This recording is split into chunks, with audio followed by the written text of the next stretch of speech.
Pedro from A&P-Reacts. I'm here today with Sven of Aborted to talk about Maniacult, out right now on Century Media Records. How's it going with you?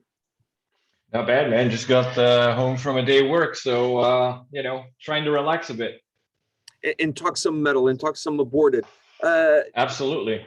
Do you see this new record as a culmination, perhaps, of the best moments of previous albums that kind of brought you into the mind frame of putting this album together? I think so. I mean, what we wanted to do is offer something new. So there's a bunch of new elements in the record that of things that we were exploring with the last, I would want to say 2-3 records that we wanted to take a bit further, but we also wanted to bring back a bunch of stuff that we used to do and haven't done in a long time. So I think all in all, it's probably the most well-rounded record that we've done, and that kind of has everything that we've ever done thrown into one, if that makes sense. Are you the kind of guy that, do you have a creative roadmap that you take every single time that you approach an album, or does every album offer you a little bit of a creative freedom to go into different directions and to try different things every single time that you put an album together? Yeah, I mean, usually we just sort of discuss and we go like, all right, well, we've done this album last, so where do we kind of want to go with this? I know with Terrorvision it was kind of like, well, what can we do, to where can we go from retrogore? And then the idea was to go a lot more extreme and sort of more technical and try to get the atmospheric parts worked in more, create a more dark album. Where this time around we just wanted to have a very well-balanced experience and then have a lot more dynamics and maybe bring back some of the stuff that we used to do, also mainly because we really wanted to write a record that really works live. So the whole idea of Maniacult, musically at least, is to have something very varied and have every song be something that can be played live and really work in the set. You mentioned that you brought some stuff from the past that you hadn't done in a while. You brought some stuff that's new to the band on this record, mixing it all together. And when you mix it all together, what is the most unique element that comes out of that mixture that you see that it's the lifeline of this album? I think mainly if we're going to compare songs, let's say that we started introducing some of the more atmospheric or black metal elements, starting from retrogore. Songs like Divine Impediment or maybe on Terrorvision, we had Vespertine Decay, which we made a single.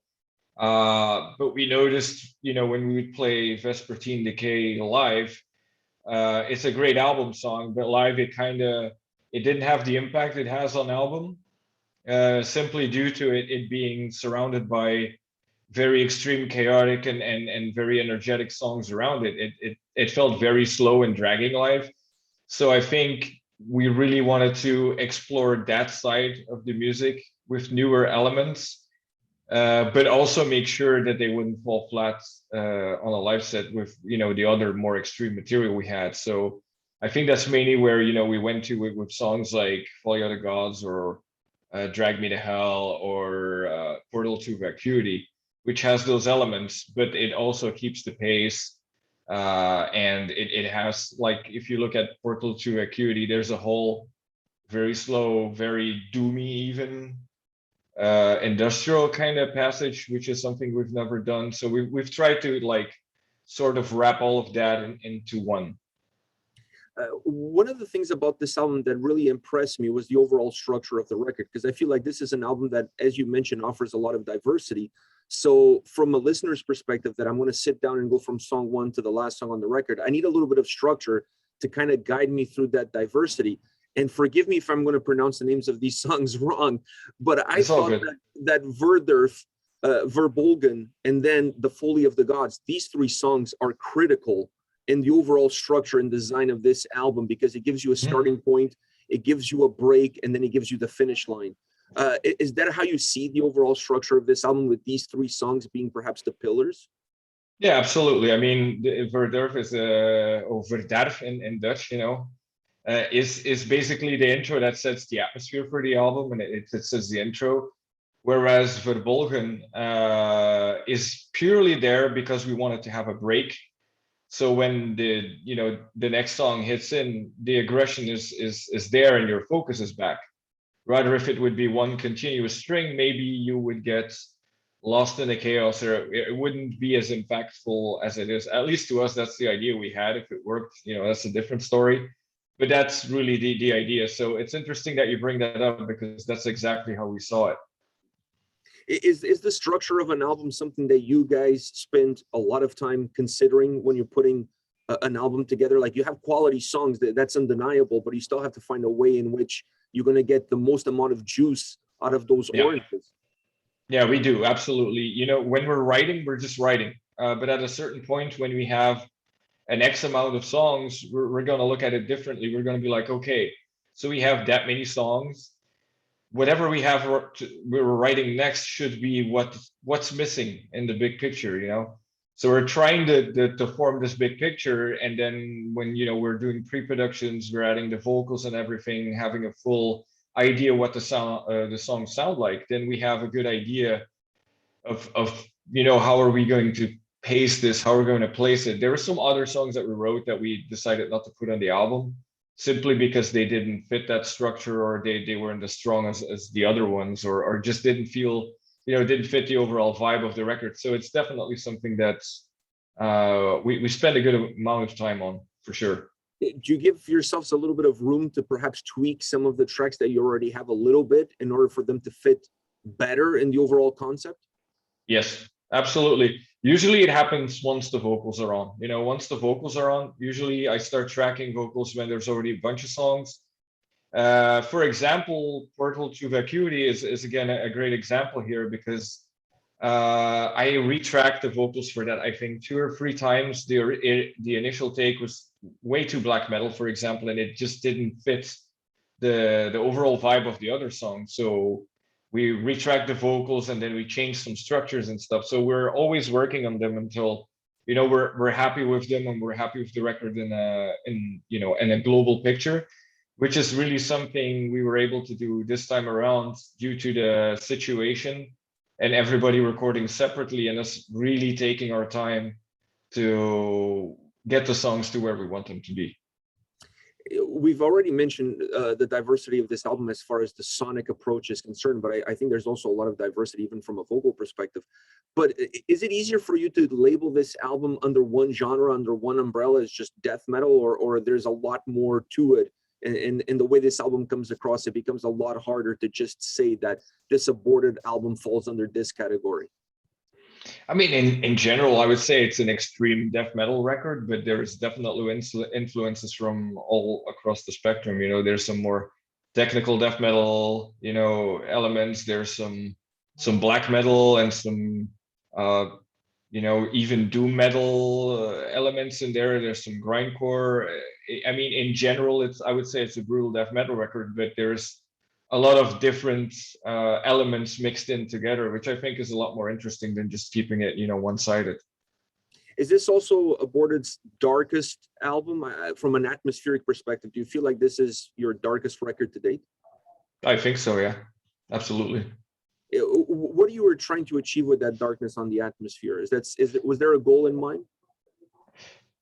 I think it just really works with the material. We've been getting darker and darker with the records as they've been progressing, and I think it adds an extra dimension musically, but also I think from a concept point of view and the mindset, with everything that was happening, that's just, how we all sort of felt. So I think it also transpired in the music and in the concept and everything.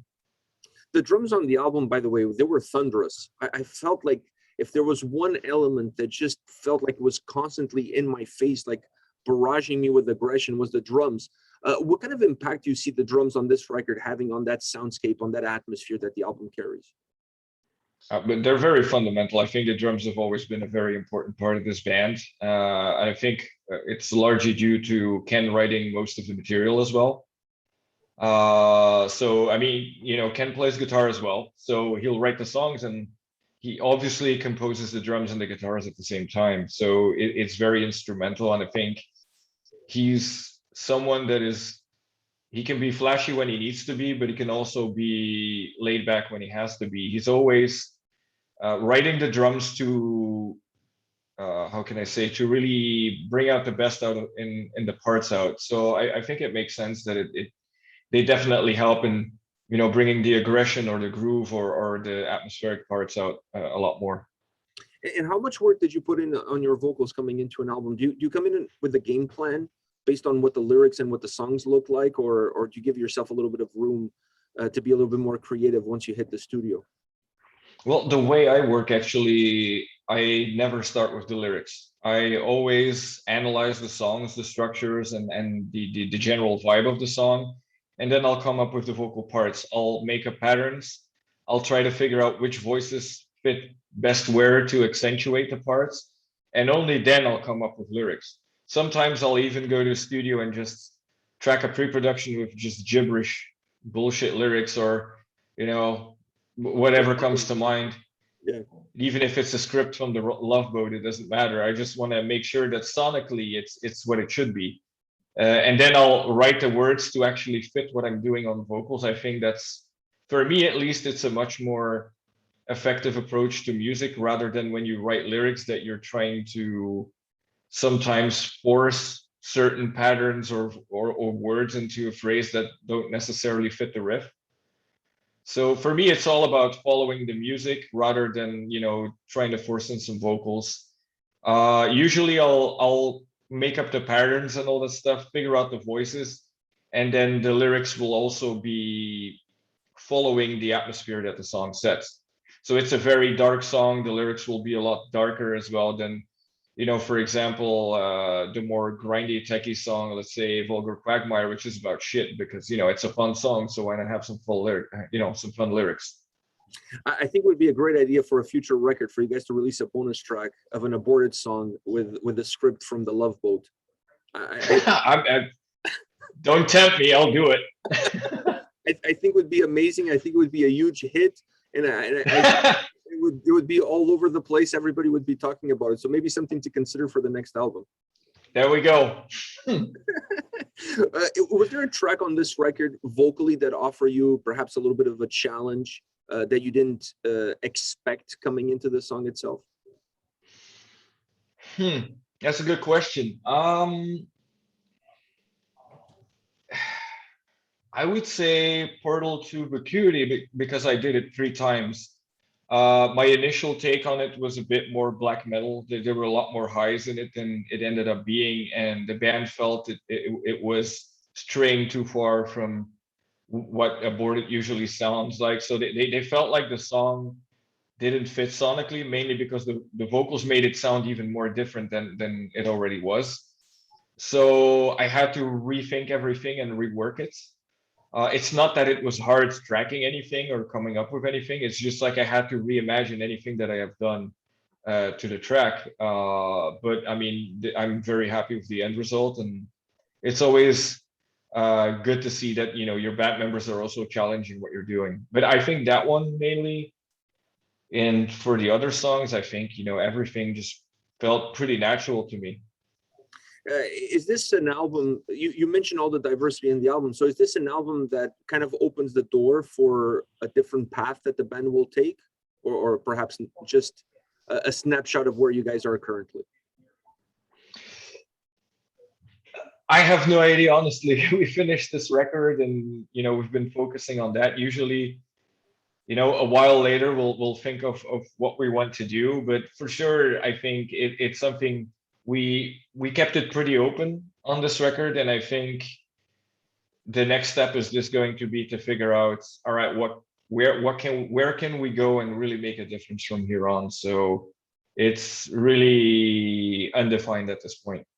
One last question for you, and that is, as you start to step away from the album and all the work that it went into making this record, what do you feel like you've learned from this album, or what do you feel like this album has taught you that you can carry forward into future records?